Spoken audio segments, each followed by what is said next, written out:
Good morning. It's 8:30, and I'm going to call the Clay County Board of Commissioners meeting for September 17, 2024 to order. First item on the agenda is approval of the agenda. To approve. Second. Have a motion and a second. All in favor say aye. Aye. Aye. Opposed, same sign. Motion passes. We have citizens to be heard. Are there any citizens who wish to speak to any item that's not on the agenda? Steve, do we have anyone online? We do not, Mr. Chair.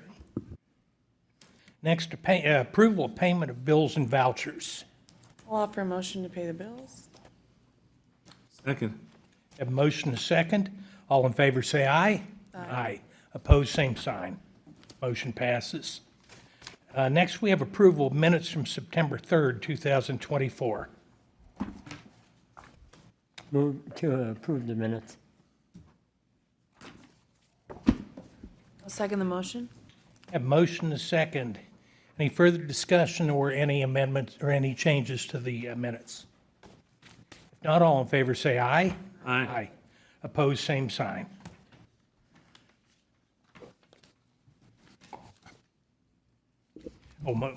Motion passes. Getting ahead of myself here. Okay, we have James O'Donnell, Director of the Juvenile Center. You're up, James. Good morning, Mr. Chair, Commissioners. I'm here today to request permission to refill a position in our secure unit. This position is in our 2024 budget and is necessary for safe and effective programming.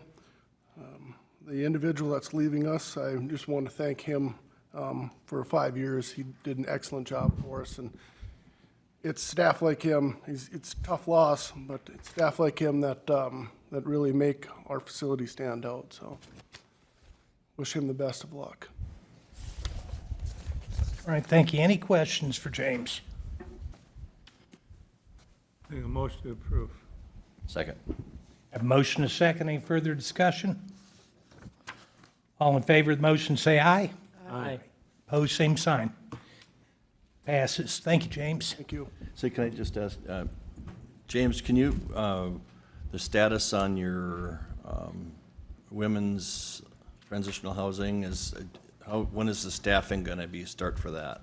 We're looking to start hiring soon, a supervisor position, but we're getting ready to go January 1st would be our operation. So they're looking first week of October. Detox is going to be out. We're going to get the physical plant set up. We have our first round of training for gender-specific programming with our staff is next week. So everything's on track, and we should hit that January 1st deadline. And is there any licensing issues that have to be done for that? Right now, I sent the policies and procedures into the Department of Corrections, who would be the licensing agent on it. And the feedback I got from them so far was that it's very good. So I don't see any problems with licensing. Okay, very good. Thank you. Thank you.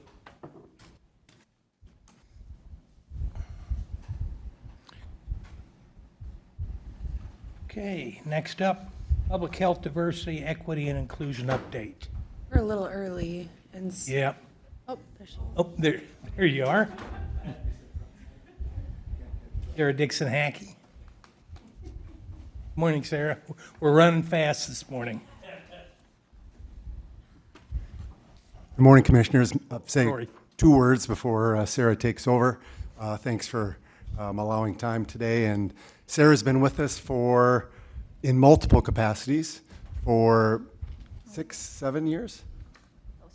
Close to. And she's been in the capacity with her current role as the Diversity and Equity Liaison for 2.5 years. And so we thought it valuable to share some of the specific things that she's been doing in the community. Thank you, Rory. Sarah? Morning, Commissioners. Thank you so much for your time. Just wanted to kind of break down a few of the things. I know you got the information ahead of time, so certainly please feel free to ask questions if there's anything that was alerted.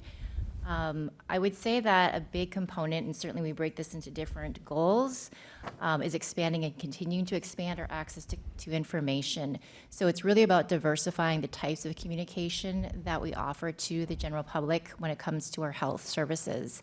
I would say 2 areas, certainly we've been expanding on the translation and information in terms of how we provide that. So certainly printed materials or online materials that they can certainly print as much as they want or view. But another component that we've been really working on are the media components that are more oral and or visual.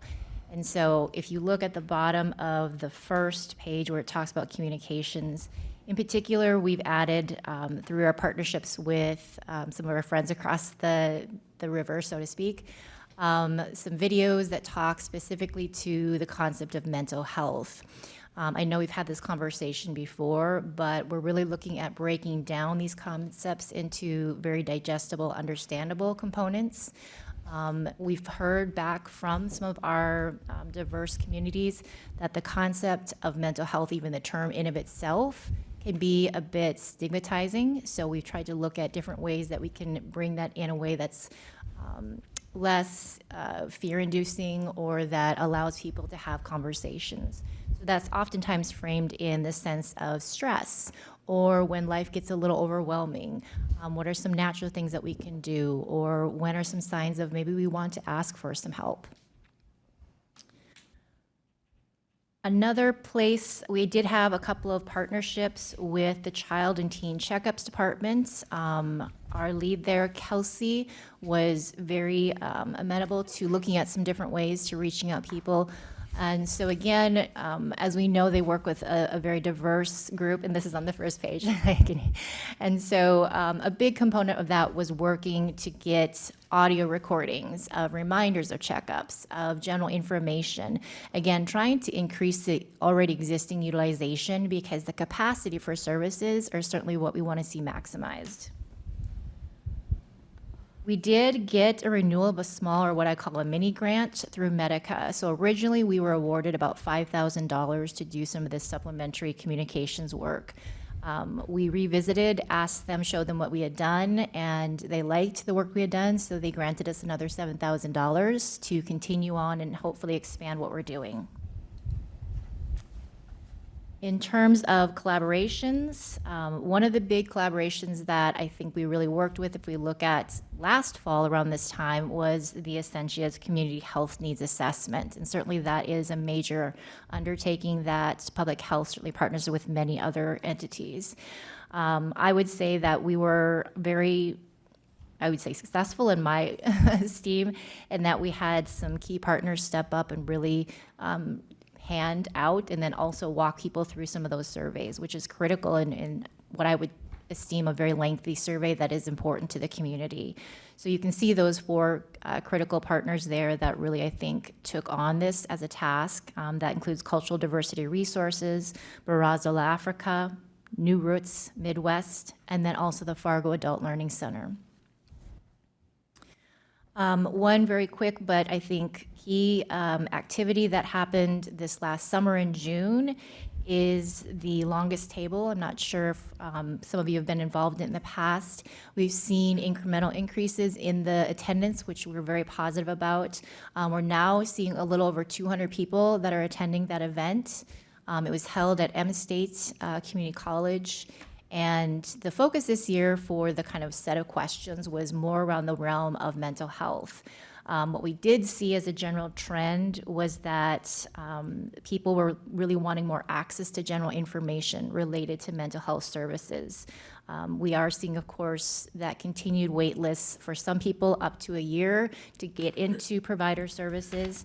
So in the interim, what they're really leaning on are things like telehealth, school, college counselor resources if possible, any outdoor activities that are available for reduction of isolation, and anything that brings them together in a sense of community.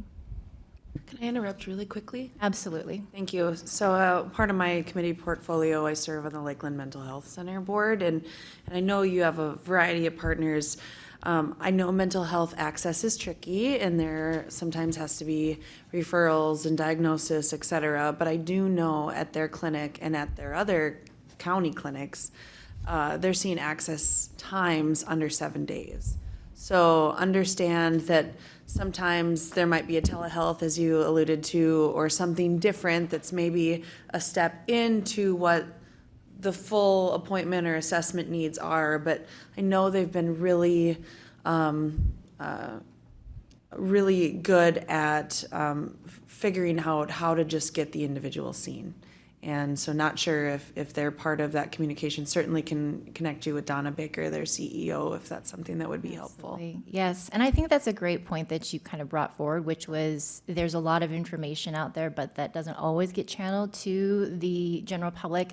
So I think, again, having more of that information available on our site would be great. We'd like to see that expanded in terms of specifically focused on how do we get people to know where they can go if they're kind of running into these doors.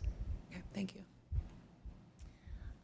Finally, I would say that for outreach, last fall and spring, we worked with 2 colleges, M-State and then MSUM, in an effort to continue our partnerships on not only bringing services, but also educating future, I would say, providers. In the area of cultural competency, we brought a couple of speakers forward. Both campuses had individuals. One was the Dean of Equity Inclusion at M-State, and the other was a licensed addiction counselor from Prairie St. John's, both identifying as BIPOC.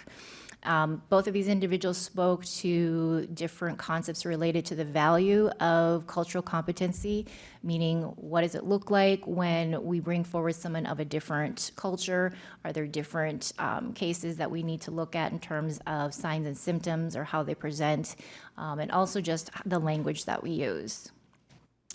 And finally, just again, because we're always tracking this, COVID test kits, specifically the total number for the entire public health, I got these just last night, was 1,760 test kits that were distributed overall.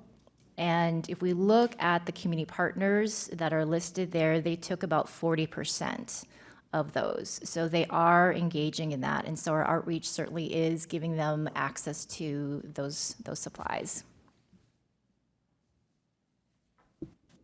Thank you. Any questions? Well, just an observation from me, and I think as Commissioner Mojo indicated, there are some resources available, but they're limited in this community, and I think we're all aware of that. And to have someone that can help the people that have more barriers than average, not only be aware of their needs, but aware of the resources, is something I think we really are proud of in this community, and you've done a good job on. And I want to let you know that the position that you hold is essential, and the people you serve are critical to this community. They're a big part of our community, about 20%. And I'm glad that the county is taking steps to address the needs of these folks, even though nobody's needs in this community are fully met. I think that's something that is a state and a national issue. But what resources we have, it's important we make sure that barriers are removed for everybody to get to them. So thank you for your job. Thank you very much. Anybody else? Commissioner Mojo. Thank you, Mr. Chair. Thank you for the presentation, Sarah. It certainly is always encouraging as we sit on a variety of committees, and I really do believe all of the committees in which we serve on touch the work that you do, even though it's within the public health realm. We understand that. As I go through your list of collaborative partners, it's really encouraging to see the variety, the focus area of each group, and I really do believe it's a pretty good slice of the diversity in our community. And so there's everything from housing to mental health to education to access to services. I'm really encouraged to see all of the universities on here, except I do have a question. Have we had good luck with Concordia? I know there's a great group of diverse students from all over the world that go there as well. I would say that we've had intermittent collaboration, so there's been some change in staff there. So certainly we're continuing to work on building that relationship. Great. But we have some hope. There's some new folks there we've got existing relationships with. So I think there's promise. Great. And I really do think it is about elevating the work and bringing awareness to the work. Sometimes we're all really humble about the variety of work that goes on, and so it's telling that story and how do we tell a story to educate the community that there are great services out there, similar to our conversation earlier about just not knowing things exist. So thank you for the continuation of collaboration there. I appreciate it. Thank you. Yes, Rory. Thanks, Commissioner. The thing that I would like to add at the end is we try to be objective when determining what diversity is. And that means a lot of different things to different people. And to us, it really means looking at health outcome data and health access data and find underserved populations, people who are having poorer outcomes, and then trying to find ways to define those groups to reach them specifically. And so that means diversity could look different. It might be ethnicity, it might be race, it might be veteran status, it might be many other things. And so I think that's one of the ways we try to determine who to drill down to reach out to help. Just an observation on that, and that analysis is critical. The people in our community that most need these services, the people who have more barriers in their life, creating more stress, creating more of a need, are the ones that you're reaching out to. And that doesn't mean the folks on the upper end of the spectrum don't need help too, but they generally don't have as many hurdles they've got to jump to get it. So if we can do something to expedite that, that's a good investment. And I appreciate it. Anybody else? Okay, thank you, Sarah. Thank you, Rory. Thank you.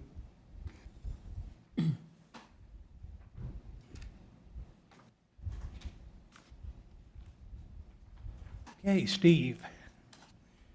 Request approval of resolution 2024-26 to reappoint Jill Murray to a 4-year term as Clay County Assessor. Thank you, Mr. Chair. I'm pleased to bring forward Resolution 2024-26 in regards to Jill Murray's reappointment. State statute requires that all assessors are reappointed at one given time, and so we are looking for a reappointment period of January 1st of 2025 to December 31st of 2028. During the time that Jill's been here, she's displayed professionalism. She's extremely knowledgeable. She's been innovative in looking at ways to become more efficient within her department and also to better serve our citizens. She's been an effective communicator, both with departments, with myself, and also the citizens that she serves. And so, with the positive response that we've had, we're fortunate to have. She's a SAMA, a senior accredited Minnesota assessor. We are fortunate to find a qualified assessor, and I would request that this board consider the reappointment of Jill for another 4-year term. Comments or questions? Mr. Chair, I move Resolution 2024-26, reappointment of our county assessor. Second the motion? Okay, have motion and second. Do one agree with our county administrator that we are lucky to have Jill, and her qualifications are top shelf? Any other comments? If not, all in favor of the motion, say aye. Aye. Opposed, same sign. Motion passes. Thank you.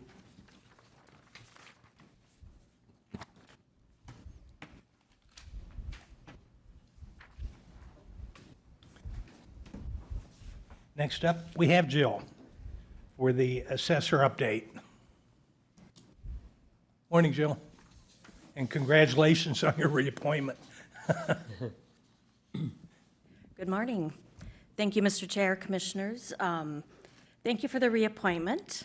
and I've really enjoyed working with the staff here. I enjoy working with a board that's very forward-thinking and supportive of staff, and I enjoy the challenges that come with working in a more diverse and larger county. So it's always a challenge, and it's a challenge that I'll take on for another 4 years. While I was here for that purpose, I thought it's a good time for me to update you on information that I would like to add to our website. We do already have a property information page that has like land records. It explains like year built of buildings and values. However, it does not have the square footage at this time. So I would like to add the square footage as well as a link to a printable property card. All the surrounding counties are already doing this. It will increase our customer service. I believe it's going to free up some staff time, so where their time can be more productive spent elsewhere if most of the customers can find it on our website. And I also confirmed with our software vendor, there's no additional cost to make this change. It's part of our maintenance agreement and contract. And I don't know, do we need any sort of action, or it's just? I think just was more informational. I think that, Unless there somebody's- is a fee that is associated with the card, but the fee was so small that oftentimes it cost more in staff time to provide the card than it did just to have it available. Yeah, last year our miscellaneous revenue from property cards was around $900. Right now it's at about $500 annually. Commissioner Mojo. Thank you, Mr. Chair. Since I'm not a Realtor like someone in the room, what is the benefit of those property cards? Well, title companies, realtors, insurance agents, appraisers, they use our resources for the square footage, also the room counts, and they always reference that in all of their listings and their reports. So if in doubt, call them. And that's why we have disclaimers on our data on the website. And I guess my follow-up question is I'm always concerned about people's privacy, understanding that. And so what this motion would be is not to go above and beyond what is the standard of practice in regards to information of properties? Correct. It's similar to what neighboring counties are doing, and I did also run it past county attorney, and he confirmed appears to be public data, so. And just to clarify, we're not going to have a motion. This is an information issue. Yeah. I got a question. How are they getting it now? They are calling or emailing us, and then we are having to email it back to them or mail it. Or they can come in person and pick up a copy. And they have to have an account on, because we don't take credit cards, so we have to have an account on hand and then pay. So we already got the square footage, we just don't have it on the card, Just don't have it on the website. on the website? Okay. Thank you. But also it provides a footprint, Yes. and that's the value for many of us in the real estate field. Yeah.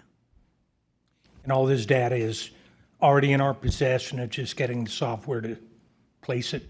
Yep. It's just to provide links of the PDF of the property card. Just to follow up, Yes, Commissioner Mojo. there won't be any photos included with that, correct? We already have a photo But on our website. exterior, not interior, correct? We can, no, we never take interior photos. That's what I'm clarifying. Yep, and we make sure there's never any like children or people in the photos that we take of the exterior of the house. Anything else? Well, thank you for the update, Jill. And again, it's good to have you back on board with us for 4 more, I'm here for 4 more years. at least.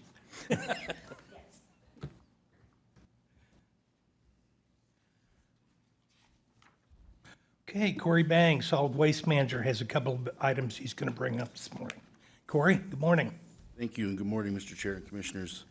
If you remember, a couple weeks ago when I brought my budget, included in that was some increases in fees, and I have both those for you this morning. The first one is increase the per parcel fee from $45 to $50 per parcel. We need to do that in order to keep up with our capital expenditures and costs.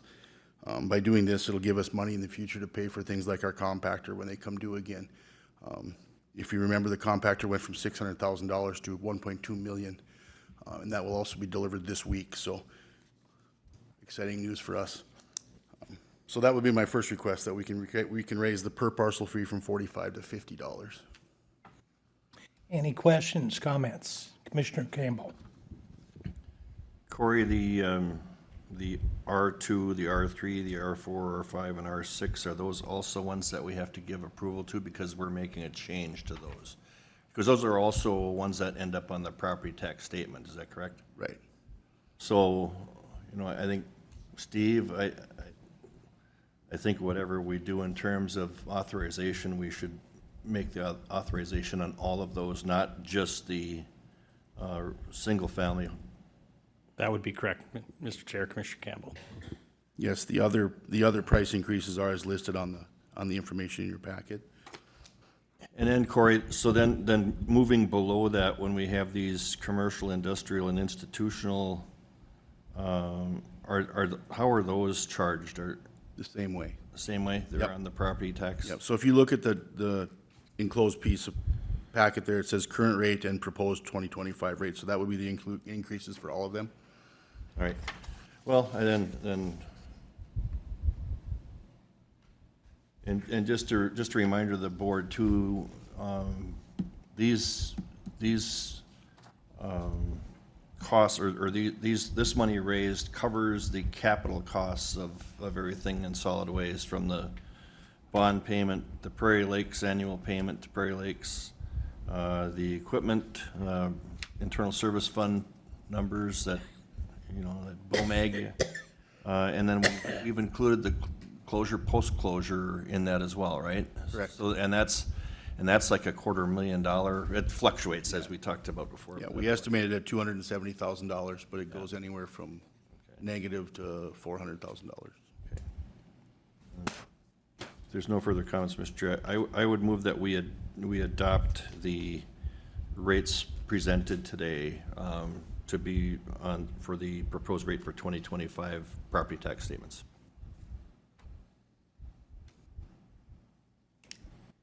Second.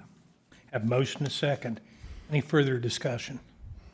And again, I just want to remind, these numbers here are just to provide the necessary funds needed to keep up with the capital costs.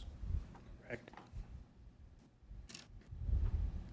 All right, if we don't have any further discussion, all in favor of the motion, say aye. Aye. Aye. Opposed? Same sign. Motion passes. Mr. Chair? Yes, Commissioner Mojo. Want to follow up that this is a discussion that's been happening at the Solid Waste Advisory Committee for months. That's a cross-section of residents from all over Clay County and the small cities and Moorhead, obviously, and with Commissioner Campbell and I serving on several different solid waste boards. This is not something that we take lightly. It's certainly something we approach in a delicate manner, but understand that the costs do go up, and we felt this was the most fair but nominal way to address that. Very good. Just Commissioner to follow Campbell. up to that, Corey, maybe you want to just mention just a perfect example of what Commissioner Mojo just mentioned. What had we anticipated the BOMAG to cost, and what did it actually cost? Originally, it cost $600,000. We were estimating $800,000. When we first did the bidding process, we elected to go with a loader first, and that was more needed, so we went with that. In the time frame, the 1 year time frame, it went from $800,000 to $1.208 million. So in 1 year, In 1 year, it jumped up just over $400,000. for one piece of equipment. Now, we have purchased this equipment, this BOMAG that came in now, we have the ability to, or the CAT that came in now, we have the ability to rebuild it after 7 years. And that's an estimated cost of between $900,000 and $1 million. There's going to be costs if you're going to address any public need. And our solid waste has been, we've been really good with getting a facility that can handle it, getting the resources we need, and that's something we can't let the particular focus in inflation that we're experiencing here get ahead of us, so. With the motion just made and passed was prudent. Anyone else? If not, you've got another request here, Corey. Right, and the second half of my budget is the operating costs, and I apologize, there's a typo. I must have fat-fingered it when I typed in the $57 per ton. It should be $56 per ton. So I'm already saving you $1 per ton. This covers our day-to-day activities. We went through and did the budget. We actually did what I feel is a very thorough job of cleaning it up this year, so it's more easily to set your budget year to year. And we came up with an increase of $3 per ton on the tipping fee, and $9. It went from $9 to $10 per yard if they don't compact it. So 53 to 56 and 9 to 10. If that, I'll answer any questions. Questions for Corey? I just have one comment. I already see Steve doing our budget a different way now, just adding a little bit more to it and saying it's a typo, but. Sorry. Yeah, I'm Just thought it was hoping a there's good way a to do typo on the page coming up here. You're getting them all worked up, Corey. Wasn't my intention, but when I looked at this morning, I about had a heart attack, so. I'll make a motion to approve. And I'll second it, and I do have a comment. Go ahead. And again, so now what we're talking about is the price that the homeowner pays to their contractor, whoever it is, or what, for example, it may be the city of Dilworth, the city of Moorhead. The city of Moorhead does their own, and all the other cities in Clay County are done by Fox Sanitation. Yeah, but this rate impacts what they pay. Correct. And again, this is just to cover the cost of operations of solid waste. Yep. Right. Any further discussion or questions?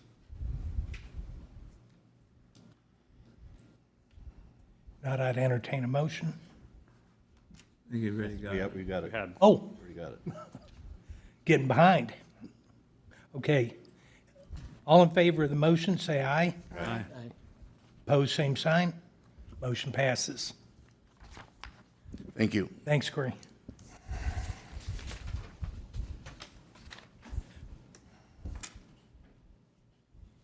Request now to approve Resolution 2024-27, permission to set the 2025 preliminary levy. Steve? Yeah. Thank you, Mr. Chair. Good morning, Commissioners. Before you this morning, Can I just ask a question? I'm sorry. Understanding that we've had lots of discussion about the budget going forward, this item isn't set to be on the agenda until 9:15. I was just wondering if the chair would mind, or if you want to do Sure. it now. I just don't know if the public would come to speak on it or not. That's a valid point. Why don't we break for 12 Why minutes? don't we do some, Or no, we can do some committee reports. Sorry, I just, Okay. Steve will do some committee reports. And we'll start with Commissioner Kravinoff. Thank you, Mr. Chair. So last Tuesday, the 10th, we had a committee, County Lands Committee, they met. We talked about 4 or 5 properties, mainly one up in Flooring Township, where the Buffalo Rock is, which I learned about in that meeting, giving access, new access to DNR to go through our property into their lands. The area they were coming into was getting close to the edge of the pit there, and for safety reasons, it looked a good reason to give them a new access point. Also, we talked about the Memorial Forest over in Riverton, up by the park, and anyway, decision that no hunting is allowed in that Memorial Forest. Other grounds that are public do allow hunting. Maybe Commissioner Mojo can talk a little more about the next one, but just looking at different ways on some of these lands that maybe they could be leased for other uses. that would be a benefit and for enjoyment for the, for our citizens. And then last, we were into areas that were flood buyouts along the Red River, looking at those, dealing with long-term maintenance, working with soil and water conservation to plant as much into pollinator as possible. Also being aware that we have potential encroachment and garbage dumping on some of these areas. So what are ways that we can mitigate some of those things happening and, keep our lands that we have in good shape as DNR requires in our buyout agreements. Later that day, I had the Moorhead Planning Commission meeting. We had one request for a zoning change down on 40th Avenue, just across this, on the south side of 40th Avenue, just across from Good Shepherd Church. Down that area, Prairie Parkway is looking at a bigger plan in that housing plan. So we changed from what would be transitional to a MU mixed neighborhood mix. So anyway, that was approved in a matter of, in a short time. I think a plan will be coming forward as to what that development will look like, and that'll be a whole nother hearing. On this transition, there were a few people there that had concerns on 40th Avenue at that intersection, the speeds that carry across there as development comes, and where it's a two-way stop right now, whatever, it may come into being that they'll have a four-way stop to slow traffic down once that development is more developed. And then we had our AMC Fall Policy Conference in Arrowwood. 3 of us attended that. That was Wednesday through Friday. Just quickly, a few things that I was involved with. I went to the Minnesota Rural Counties meeting. It was brought up about the need for ambulances in rural areas. 2 legislators that are there speaking. Our Representative Jim Joy talked about the possibility of trying to use, potentially getting more money from our 911 fees, which he has been, along with others, have been working hard to find out a number, how much the state has in this fund that no one seems to be able to provide. But maybe work legislatively to get some of these fees for greater funding to help these ambulance services, so that when people are in need, they have a service that can get there in an appropriate time throughout the county. Also, there was let's see, maybe that was the main thing on that one.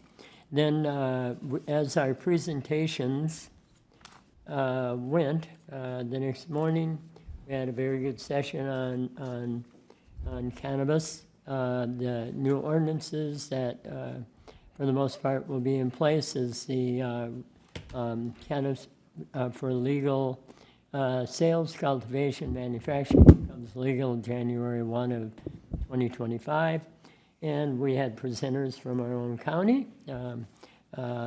Matt Jacobson from Planning and Zoning, our administrator, Steve, presented along with Matt Legard, who is also works at AMC as a legislative advisor. Anyway, great discussion all the way through.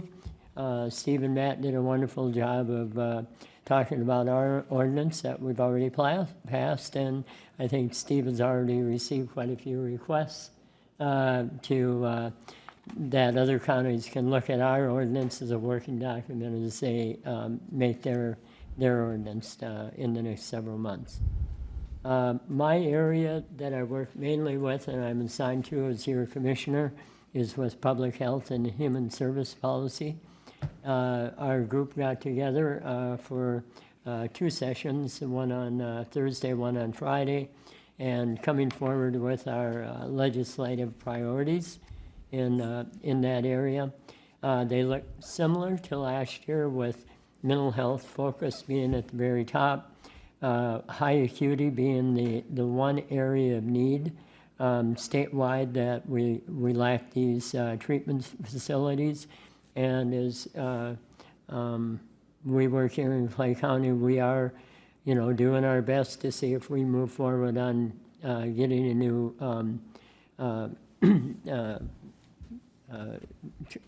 treatment facility here, PRTF. And we'll see, we'll keep moving on that, maybe we'll be part of that solution.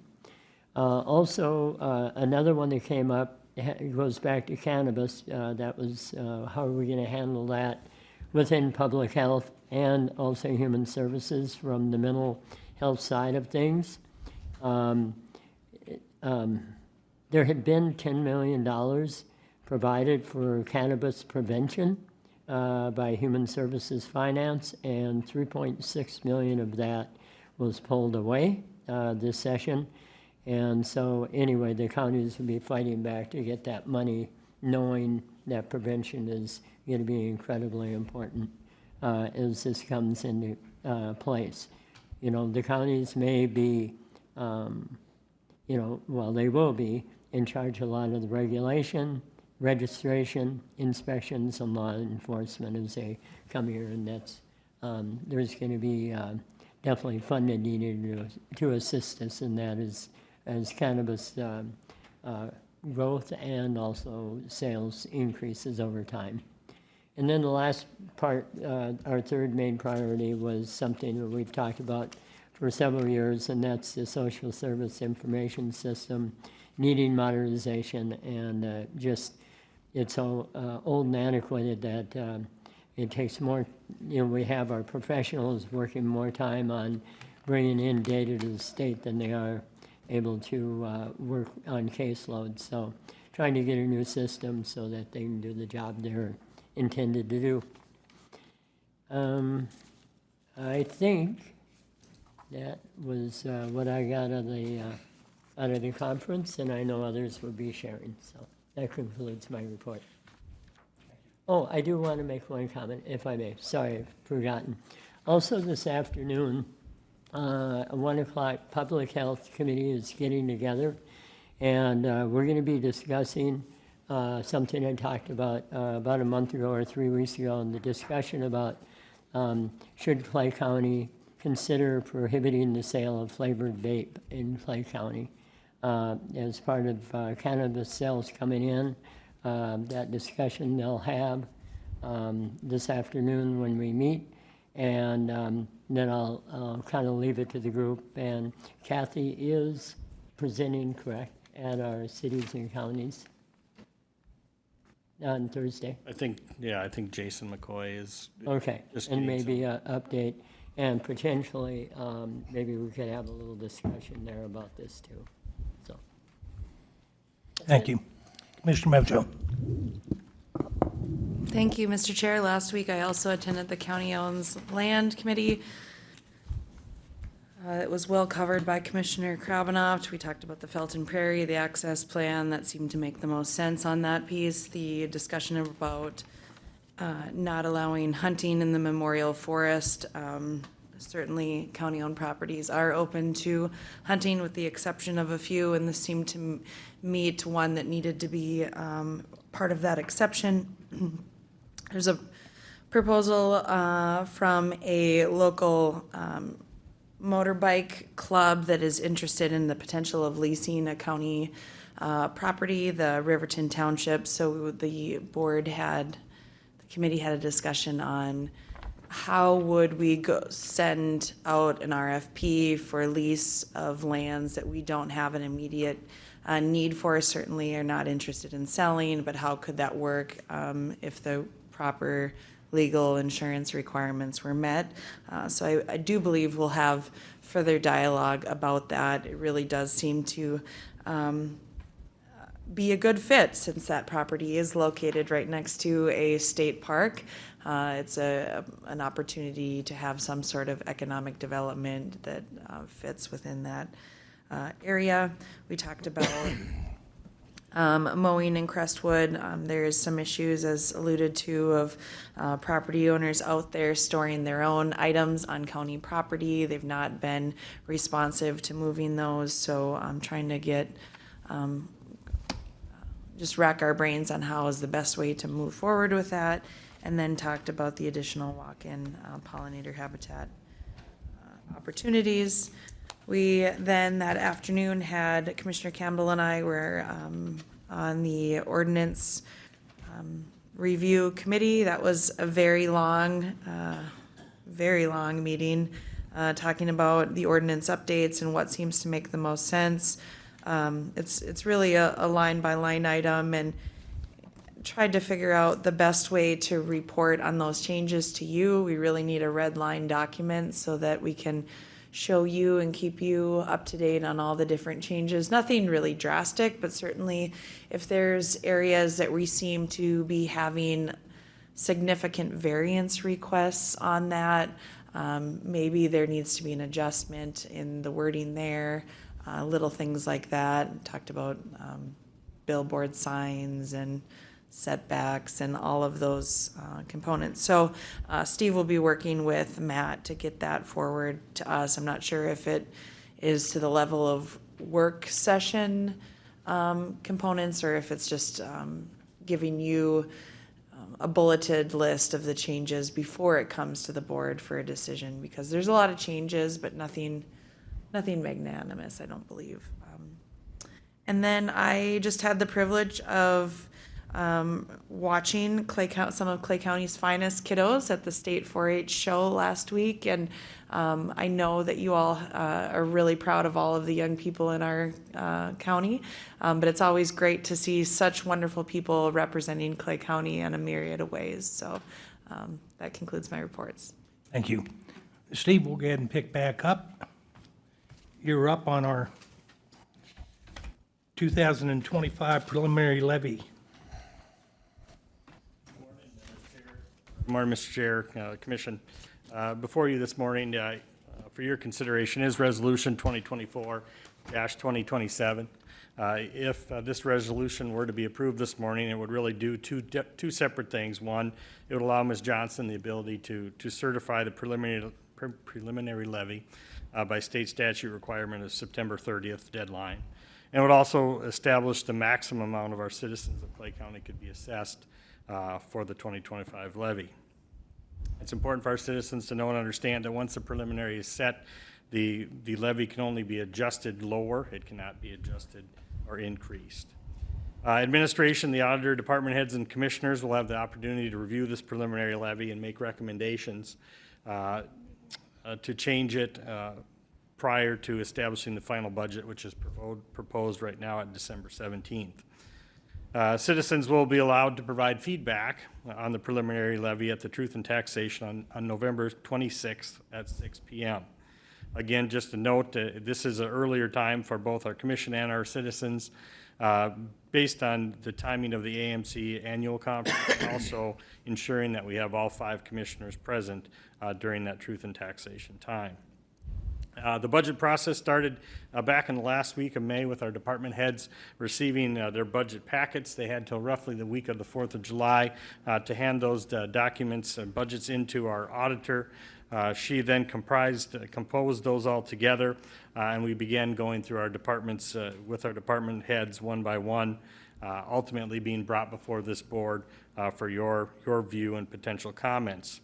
Through the budget process, the board has had multiple updates, which has allowed for additional direction for staff. We've also had several closed sessions in regards to the market study that this board has taken action on. We've had multiple committee meetings, such as the Public Safety Committee meetings and ARPA and Finance, all to make recommendations to utilize funding to look at lowering the levy request. We appreciate the board's willingness to provide guidance and direction through the planning and being creative and being good stewards for our taxpayers. In your packet, you have a document that we've seen multiple times throughout, the summary of tax levy.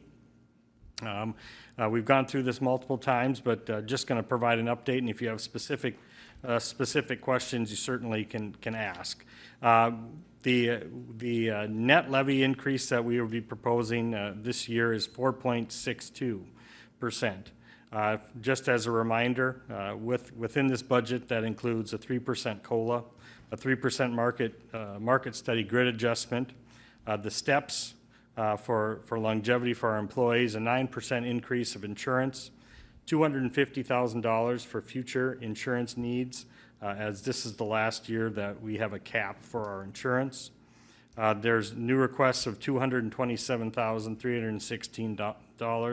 $100,000 of that is just for law enforcement increase in internal service. External agencies also receive funding through the Clay County levy, and the requests have been included, excluding the adjustments that were spoken of a couple weeks ago.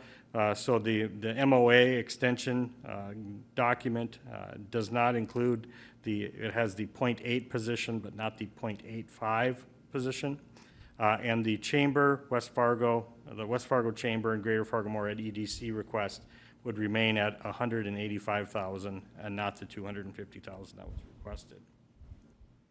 In order to get the net levy increase with the addition of the county program aid this year, the board has also made the decision to utilize $1.835 million of reserves to lower that levy. It's been important that you have brought forward, if we were asking for tax dollars from our citizens, that in the event at the end of the year, we have additional dollars that we should look to provide those back to the board, or back to the levy, future levies, before we ask for additional funds. And so with that, I would yield for any questions. Questions for Steve? Question. Commissioner Mojo. Thank you, Mr. Chair. Steve, is the wind energy tax in there? It is, Madam Chair. Is it, Madam Commissioner. has it stayed the same? It has stayed roughly the same in the $150,000 range. Okay. That's correct. Thank you. Commissioner Campbell. Maybe a question for Lori here. The DMV debt retirement for 2025, it's a small, is that for a partial year payment on the first? Just interest for the new bond that's out for that. So then the following year, that number will be considerably bigger. Okay. Thank you. Any other questions? That windmill tax, wasn't it used to be 180, 190? Is that going down, or is that? It's been pretty stable. The total is 150, but our portion of it's only 100. Okay, thank you. Commissioner Mojo. Thank you. I know I've said this before. This document is the result of a lot of work. And I know between Lori and Steve and the department heads and the commissioners, there are no surprises here today because we've had so many discussions on what fits the best need, how can we utilize the dollars in the most responsible way possible. Certainly, I'll say from someone who does receive a tax statement, as we all do, seeing those increases every year is beginning to get painful. However, due to the mandates from the state and the things that we are regulated to do, counties are really at a point where it's really difficult to provide the services that is warranted in the communities. I will say, given, I get a lot of rural road concerns from a lot of people on graveling and construction projects. There is a larger increase in the road and bridge fund, but I will say that is due to us being a little more deliberate about putting more dollars in our transportation infrastructure. Obviously, it costs more money to do that, but I think we're hearing the need in increasing in that capacity too. So, long story short, I appreciate the huge work and the feedback that you've received from us. For the public, this is a preliminary and things can change, and we're hopeful that they will go down because we understand there is a lot of difficulties surrounding finances and the economy as well. So thank you so much for your work to get it to here. Commissioner Campbell. Yeah, Commissioner Mojo's comments regarding road and bridge are good in the fact that, that we are paying attention to some of the needs in the rural areas, and one of them would be, you know, we've freed up that 400, we made our last payment on a road turnback project within the city of Moorhead, which was $400,000 a year. And we're applying $325,000 of that same money. We're keeping that and using it to help with striping of roads and all those things, mostly in rural areas. I do want to comment though on the road and bridge fund. It's probably the only one really on the top portion there where it's hard to gauge that 10.76% increase, because in the road and bridge, some of the things, it's one of the areas that you can have carryovers one way or another from a previous year based on when revenues come in and payments come in for a project and when projects are paid for. So I would say that 10.6, really 7.6 is different than, for example, your general fund would be, and some of the others. I mean, you could actually have a year with road and bridge looking at negatively with a negative balance, but you've still spent more. It's just because of when revenues and expenditures are paid or on the project. So just to point that out as a. Yeah, I think this time of year we look at this, and I think take a step back and look at the impact statewide. Having lived and worked in some other states, I can tell you that Minnesota mandates more services to the counties than the average state does. And we have got a big budget, much of which we have to come up with as a result. And consistently, Clay County has been in the top 10 percentile of lowest per capita taxes to our citizens from the county when you look at all 87 counties in the state. That's good news. We don't like to see tax rates going up, but we also have mandated to us and have assumed a lot of responsibilities for providing essential services to our citizens, and they've got to be paid for. You look around and see some of the other governments, entities that are working on this, they've not been as consistent in addressing needs as they come up, as this county has, and as a result, sometimes they're operating on a crisis mode. That hasn't happened here. Obviously, we'd like this to go down a little, and this is not the final discussion we'll have. But I know when you look at some of the counties that have already given their preliminary numbers, we're once again doing more with less here. And that's an attribute to both of you, Lori and Steve, and the staff. We love to take credit for it as commission members, but we simply set the tone. You guys make it happen. So thank you for that. Any other comments or questions? Commissioner Campbell. Yeah, I just, and again, there's been a lot of work that's gone into this, and there are two large components of it, of course, and that was the 3% cost of living adjustment that we had agreed to with our bargaining units, as well as anticipating that that same COLA going to the rest of our workforce. And then in addition to that, the wage study that really showed that we needed to bump that by that 3%. So just that in itself is a significant amount, and it probably incorporates most of what we're asking for in terms of an additional. And you know, we're in a dilemma. If we don't do that, we're going to lose good people, or we're not going to be able to hire people that we need to provide the services that our residents do expect of us. So that's a critical component. Having said that, I'm going to go back to what I say every time in this day when we set this preliminary levy, is that we're not done. I don't think we're done. We saw in 2023 some revenues over expenditures and that were pretty significant. Some of them, anyway, I think there was a lot of revenues over expenditures that had occurred there in 2023. We haven't seen anything what's happening in 2024 yet. And I'm hoping by December we can get at least a glimpse of what we could anticipate as revenues over expenditures for 2024. I believe the $1.8 million that we established out of reserves from prior revenues over expenditures was basically because of the good year we had in 2023.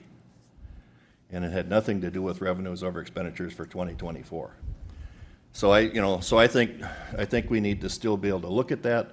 I'm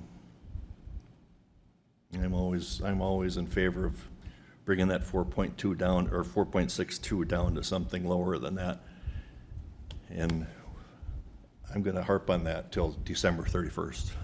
Okay.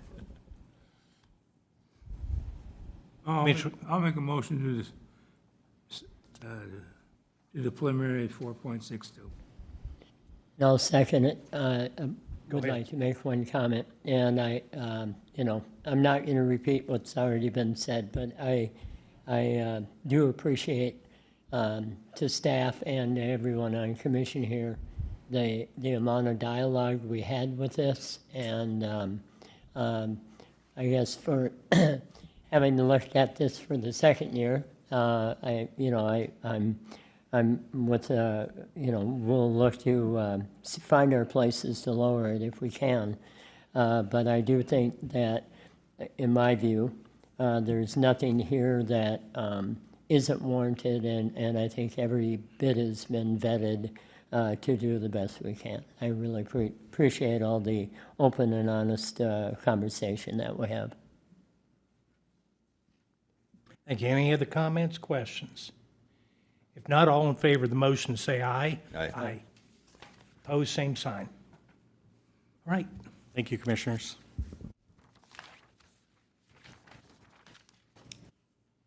Okay, we'll go back to committee reports and Commissioner Campbell.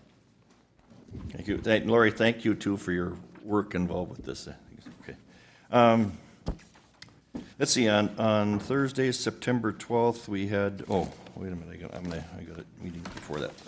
Okay, first off, on the September 10th, I had a Diversion Authority Planning Committee meeting, and we continued to discuss the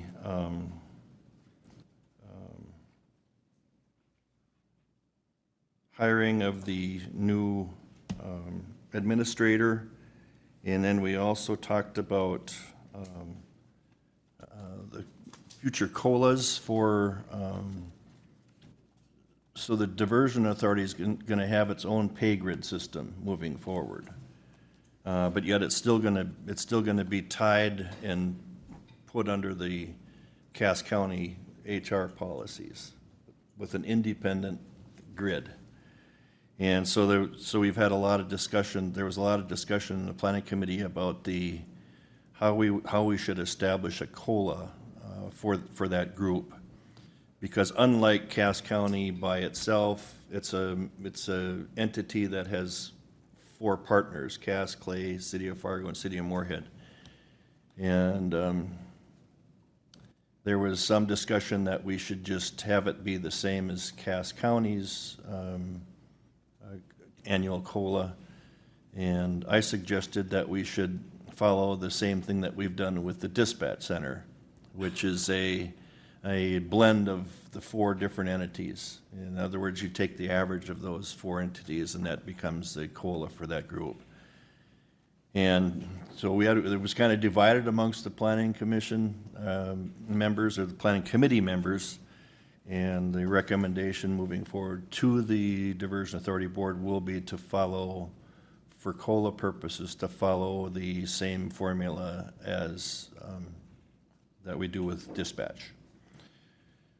And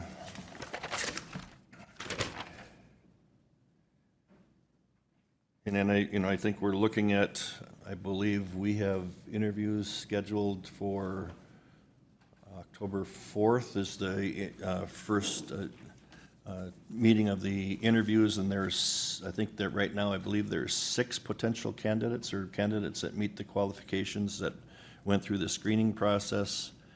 And so there's going to be a closed session to interview those 6. And the reason we did it, because that's not public information until we're down to the final three, I believe. This is all based on North Dakota law now, so. And then the intent would be that, I believe it's on October 18th. The full board will then interview the three finalists at some point where then after that, it could be very short time after that, somebody could be selected, so. So originally, we were talking about that potentially not happening till after the first of the year, so we're on track to maybe get that done sooner. That same day, later in the day, we had the Clay County Land Development Code Ordinance update, and that was our fourth meeting, I believe, on that. And a lot of really good dialogue. There was an awful lot of things went over, and part of the thing that I talked about was in terms of changing how, if there's any changes to rural development, things to remember and learn from the past. And so I think those have been better understood, and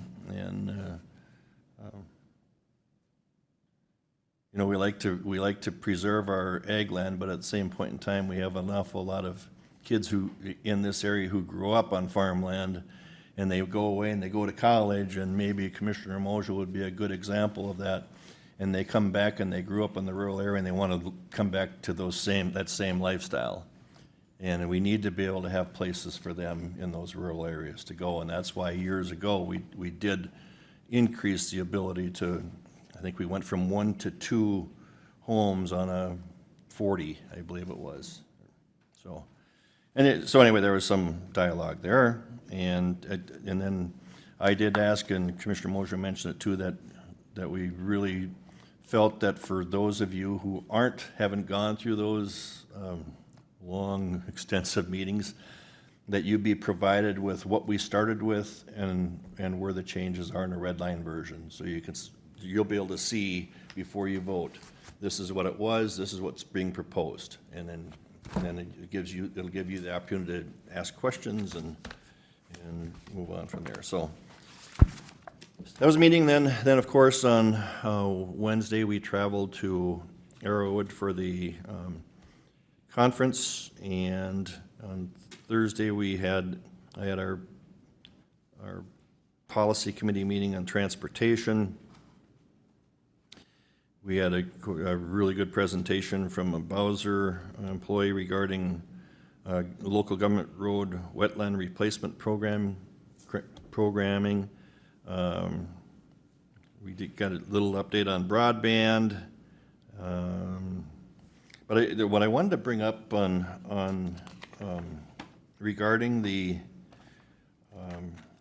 wetland restoration. So when we go through, and counties have projects that need to be done, and if we have to move a right-of-way a little bit, and then that right-of-way impedes on wetlands, there's an extensive cost through wetland credits that you have to deal with. And the conversation was there that those wetland credits can range in some of the more remote rural areas of $15,000 per credit, which is credit is maybe like an acre of land, all the way up to where you get into your more populated areas. That wetland credit can be worth $100,000 for 1 acre.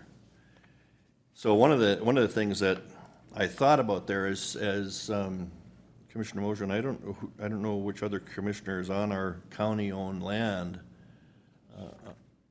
It's Commissioner Gross and I. Okay, but I just wonder if there should be looked at where there could be some potential areas of county-owned land that maybe isn't wetland, and there might not be another use for it. It could be to our value to look at reserving that for future mitigation for wetland restoration. There might be some areas that would be good for that, and there might not be. I'm just suggesting that if we don't have a bank, and the other thing would be to bring Justin into that conversation from Highway to see what we have banked, because we might have, and most counties don't have a lot banked. So I just bring that up as maybe something for us to. Yeah. I'll Paul, make you- a, yeah, I'll make a comment, if I may, a little bit. So certainly through Soil and Water, we've had private landowners that have set up banks. They're all sold out. To your point, the watershed, Buffalo Red, they had some land that they got some set aside for credits that they did.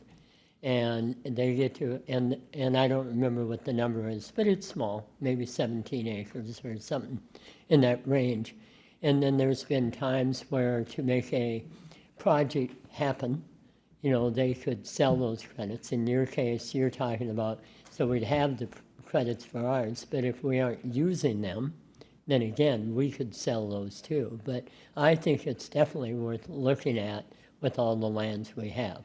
And I think we have quite a bit of land that's in the right location, you know, for those type of things. Yeah, I appreciate it. You know, I know, I would hope that a watershed district might have a little bit of land bank because that's the business that they're in, is that Yeah. to deal with water projects and the idea that they can have some credits, but counties don't have that, and if we don't have, it doesn't mean we're gonna be granted water, credits from a watershed either.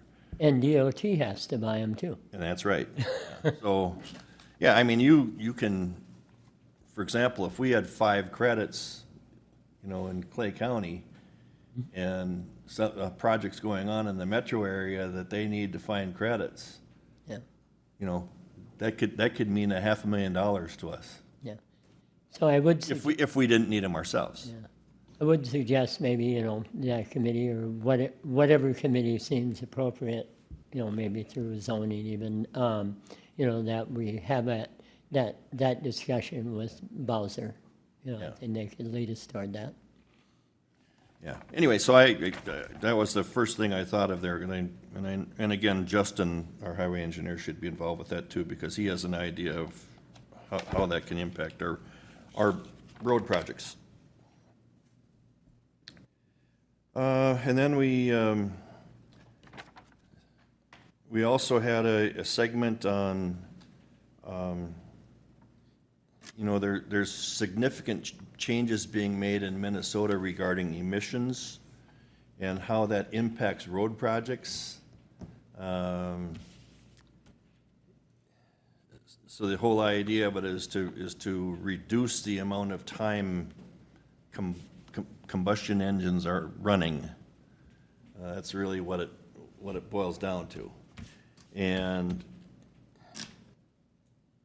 I think we need to really, in some areas, counties on their, even when you're building roads, it gets into these emissions. And I think it's important that we have those conversations with Justin, and I hope Justin's keeping up to date on all of, because those things are, new rules and regulations are flowing rapidly within the state of Minnesota regarding that, so. Yeah, so that, and again, I'll leave my commentary to the food that went on at our retreat to somebody else, but other than that, the conversation was good. That ends my report. Thank you. And I will concur. I want our taxpayers to know we did not go there on a junket. Okay, Commissioner Gross. On Wednesday, I attended the Wild Rice Watershed Board meeting. There again, permits were approved, that were brought up, either they were approved or they were tabled for certain reasons. The Pearly project, which if you drive up Highway 75, you've noticed that there's a big detour there. That's still being worked on. The Hendrum School, which has been closed, is now being utilized for some, there's a flooding zone project going on, and they've utilized some of the Hendrum School rooms. The Gooseberry project, which has been in the board for several years, that project is finally completed with a $38,000 savings. And the north of the Wild Rice, there'll be another project going on, and the watershed funding has been approved for that. Thursday, I went to the Beyond the Yellow Ribbon There's a community open house for the Moorhead Armory. That's been under construction. That's on October the 3rd from 4 to 7. If anybody's interested in attending that, let's see, what else did we do there? Oh, there's, the VA has just had a groundbreaking for a new, mental health unit. It's gonna be a 19,000 square feet, 2-story, building. It's a standalone, building, for mental health out there at the VA.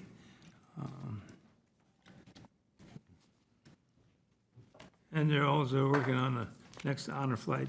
Let's see, I think there's an honor flight taking off. I don't know whether it was this week or is it next week. It's taking off, there's 2 planes this time with 709 people going. A good, big group going out of there.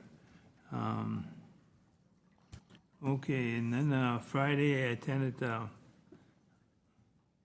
district court meeting for the West Central District.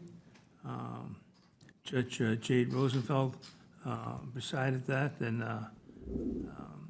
it's just pretty much a consensus what we plan on doing, that we plan on establishing a board for the West Central District, and everything's on file now. The next court meeting will be November the 6th, I think it is. So everything's on the board for that. Yeah, Mr. Chair, if I can add, I did forget to report on that too, and I also attended that, and basically, what the judge did was ordered the first public hearing to take place and that'll be on November 6th, and she will be, she did say at that hearing that she will be ordering the approval of the board. So I'm assuming that will be coming within I think she said maybe within the next week. So the 3 counties, the members that we had appointed, will become official as required by statute. And then what we've asked of her is to not necessarily require us to go back to get judicial authorization anytime there's a board member change. That would be allowed to be done by each county's board. Like what we do on the watersheds, we make the appointments to our watershed members. So that's supposed to come out. It might come out this week even on that. So it was a good meeting with the judge. That's all mine. Thank you. Okay, last week on the 11th, which was Wednesday, I had virtually attended the Northwest Emergency Communications Joint Board meeting. We discussed 9/11 transition, had a long discussion on that.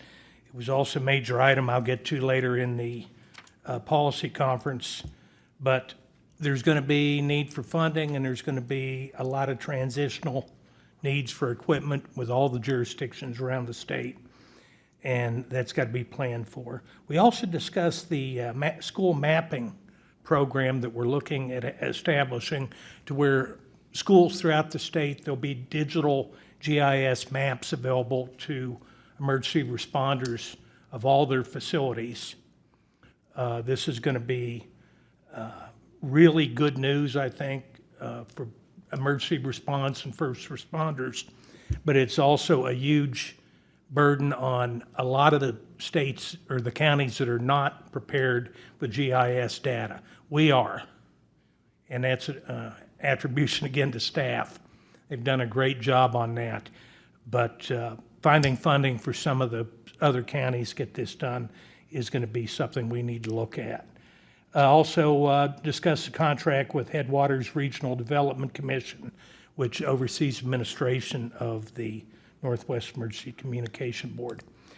Later that day, I went to the Fall Policy Conference for the Association of Minnesota Counties at Arrowwood. I want to give a shout out here to Steve and to Matt Jacobson for their presentation on cannabis response for county governments. We are way ahead of the curve with most of the state and got great response from commissioners throughout the state on the presentation that Matt and Steve made with Jeff Pulowski from Roseau County and Matt Hilgard from AMC. It was a proud moment to be able to be identified as being ahead of the curve and being able to answer questions for other counties that are trying to keep up. So really appreciate that from our staff. We had our Public Safety Policy Committee meetings on Thursday and Friday. Again, we had the Road to 911 Next Generation from the Assistant Commissioner from the DPS on emergency communications. A lot of discussions, a lot of unanswered questions from the state on funding, on other things, but we had an opportunity to voice our concerns to the commissioner or assistant commissioner.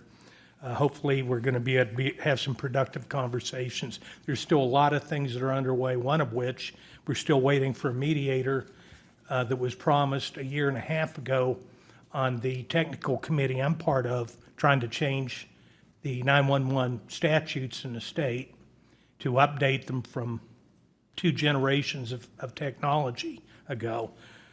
So that's something else that hopefully is going to be addressed in this year's legislation. We also had Commissioner Paul Schnell from the Department of Corrections come in, present the Minnesota Rehabilitation Reinvestment Act and Community Supervision Update.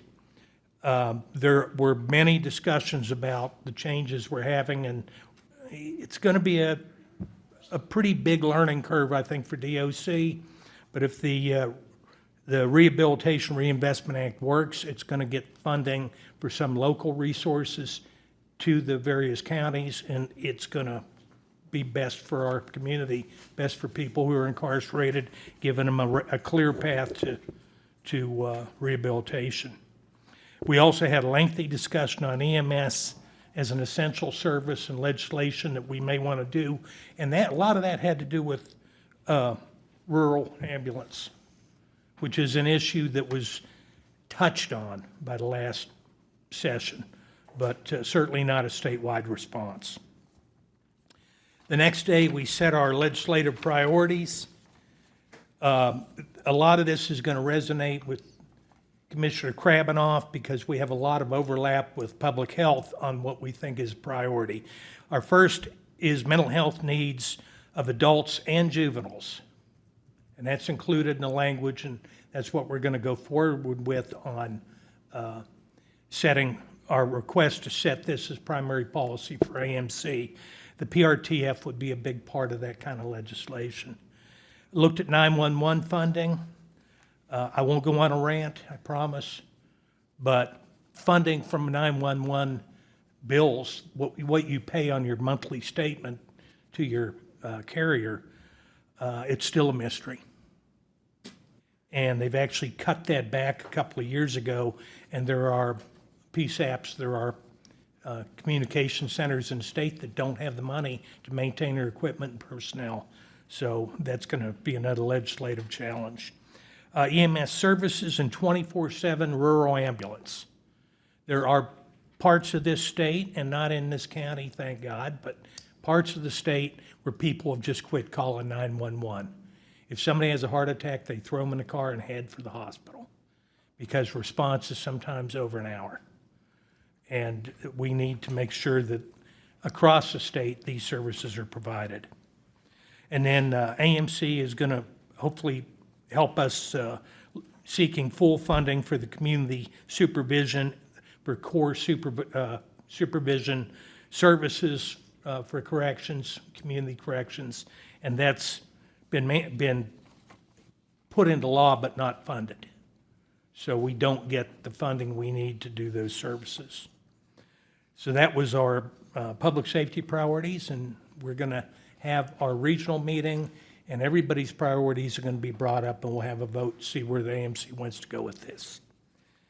And that completes my report. Steve? Thank you, Mr. Chair. Last Tuesday, I participated in the Lands Committee that's been well addressed. On the 11th, participated in county management. We had heard technology updates from Rory. We discussed the 2025 budget. We're looking to have an intergovernmental retreat for Clay County next spring, and so we had some additional discussions on what some of those topics of importance to discuss would be. We talked about, as we've last year, we started a supervisor, or brought back the supervisor group also in addition to the department heads. And what we're looking at is starting a Teams platform where information can be shared, not just at staff meetings, but throughout the month, understanding that there are common issues within the departments, even if their goals are different. And so that'll be hopefully a tool that our supervisors will use and be able to work off each other. On the 11th, went to Alexandria as part of the AMC meeting on Thursday or Wednesday evening. They had a MACA meeting. We discussed budgets and cannabis at length. On the 12th, participated in the conference. Again, thank you to Matt for his work and part of his presentation. Really also want to make sure that we highlight the work of the people that weren't at that presentation, Mr. Melton, Mr. Leeser, Corey Bang, Kathy McKay, Quinn, who am I forgetting? Sheriff Empting. We all met prior to that, so to make sure that all of our touch points with potentially anybody that would be impacted would have input. So participated in the general government section on Thursday. We talked about PERA. We looked at funding levels. The PERA appears to be in good condition, with the challenging of maybe the corrections piece. There's some challenges within that of getting fully funded. There also was some discussion legislatively of adding probation and dispatch workers to the correctional PERA, which would have an impact. We talked about tax forfeitures, Clay County, county investments in housing, and through the SAHA funds. There weren't many major changes to the platform or priorities. We did hear 3 suggestions from different counties on possible ideas that they would like to see rise to that occasion in future years. But as the chair mentioned, we'll be having further discussions at our district meetings. They did, during the meeting, they did talk about, AMC talked about the need to increase dues. I did share some information with you. They're looking at potentially 10% or $2,000, which is greater. Again, the challenge that they found is that their staff are woefully behind as far as pay, especially in regards to the League of Minnesota Cities, and we're fortunate to have great people to work with in all of our committee assignments, and keeping them there is certainly a priority. Just wanted to notify the board that we did provide Roars with notice on the DMV.